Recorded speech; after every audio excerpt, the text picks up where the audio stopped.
விக்ரம் படம் பார்த்துருப்பீங்க. புதுசு இல்லை, பழசு. அந்த படத்தில் சலாமியா அப்படின்ற நாடு இருக்கா? அந்த படத்தில் ஆயிரக்கணக்கான எலிகள் ஓடுற காட்சி இருக்கும். அது எப்படி எடுத்திருப்பாங்கன்னு தெரியுமா?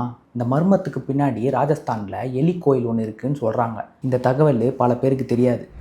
1986 வெளியான விக்ரம் படத்தை பார்த்துட்டு நிறைய பேருக்கு ஒரு டவுட் இருந்தது. அந்த படத்தில் சலாமியா அப்படின்ற ஒரு நாடை காட்டுவாங்க. வணக்கம், வெல்கம் டு சலாமியா.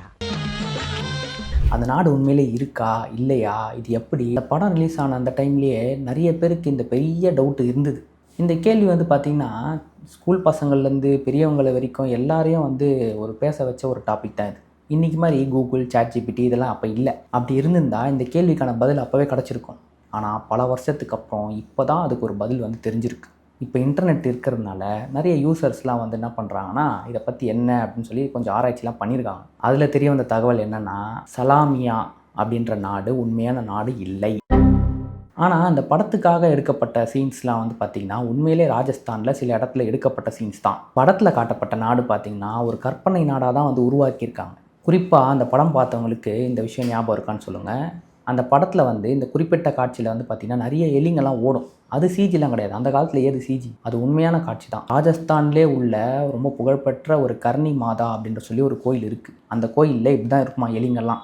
அங்கே தான் இந்த காட்சிகள்லாம் எடுத்திருக்காங்க. இந்த கோயில் கர்ணி மாதா கோயில்னு சொல்லி இப்போ தான் தெரியப்படுது. பட் முன்னெல்லாம் பார்த்திங்கன்னா இந்த கோயிலை எலி கோயில் அப்படின்னு தான் சொல்லுவாங்க.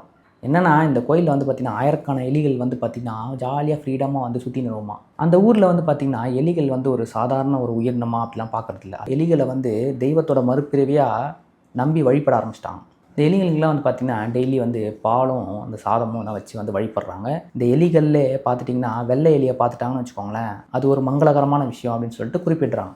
இந்த கோயில் பார்த்திங்கன்னா ராஜஸ்தானில் இருக்க 14th century வாழ்ந்த கர்ணி மாதா அப்படின்றவங்களுக்காக இது கட்டப்பட்ட கோயில் அப்படின்னு சொல்கிறாங்க. விக்ரம் படத்தோட கேமராமேன் ரங்கா இந்த கோயிலை பார்த்தோன்னே அவருக்கு ரொம்ப அட்ராக்ஷன் வந்துடுச்சு. சரி, இந்த இடத்துல ஏதாவது ஒன்று எடுப்போம்னு சொல்லிட்டு சலாமியா அப்படின்ற ஒரு நாடு கற்பனை நாடாக மாற்றி அந்த படத்தில் அந்த சீக்வன்ஸை சேர்த்து கற்பனை நாடாக படத்தில் காமிச்சிருக்காங்க. இன்னொரு முக்கியமான தகவல் என்னென்னா, இந்த லொக்கேஷனில் இந்த மாதிரி குறிப்பிட்ட இந்த ஒரு கோயில் லொக்கேஷனில் பார்த்திங்கன்னா தமிழ் படம் முதல் படம் விக்ரம் படம் தான் அந்த கோயிலில் போய் ஷூட் பண்ணியிருக்கதா ஒரு தகவல்.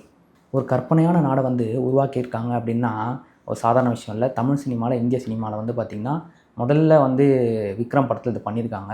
இந்தியாவோட உண்மையான மர்மமான சில வரலாற்று மிக்க இடத்த அந்த காலத்திலே படக்குழுவினர் இதை பயன்படுத்தியிருக்காங்க அப்படின்னு சொன்னால் ஆச்சரியமாக தான் இருக்குது. இப்படிப்பட்ட ஒரு விஷயங்கள் தொழில்நுட்பத்திற்கு ரசிகர்கள் இன்னுமே பாராட்டு தெரிவித்து தான் இருக்காங்க. ஏன்னா விக்ரம் படத்தில் இது மட்டும் இல்லை, நிறைய சுவாரஸ்யமான விஷயங்களும் இருக்குது. படம் பார்த்தவங்களுக்கு கண்டிப்பாக தெரியும். அதில் ரொம்ப குறிப்பிட்ட ஒரு சுவாரஸ்யமான விஷயம்னு பார்த்திங்கன்னா இந்த சலாமியா அப்படின்ற நாடு தான். அதுக்கான பதில் இவ்வளோ ஆண்டுகளுக்கு அப்புறம் இப்போ தான் கிடச்சிருக்கு. இந்த மாதிரி ஒரு இன்ட்ரெஸ்டிங்கான தகவல் மேலும் தெரிஞ்சுக்கணுன்னா இந்த சேனலை சப்ஸ்கிரைப் பண்ணிக்கோங்க. கமெண்ட் பண்ணுங்கள், லைக் பண்ணுங்கள், ஷேர் பண்ணுங்கள். பார்த்து பத்திரம். டாட்டா. தேங்க்யூ.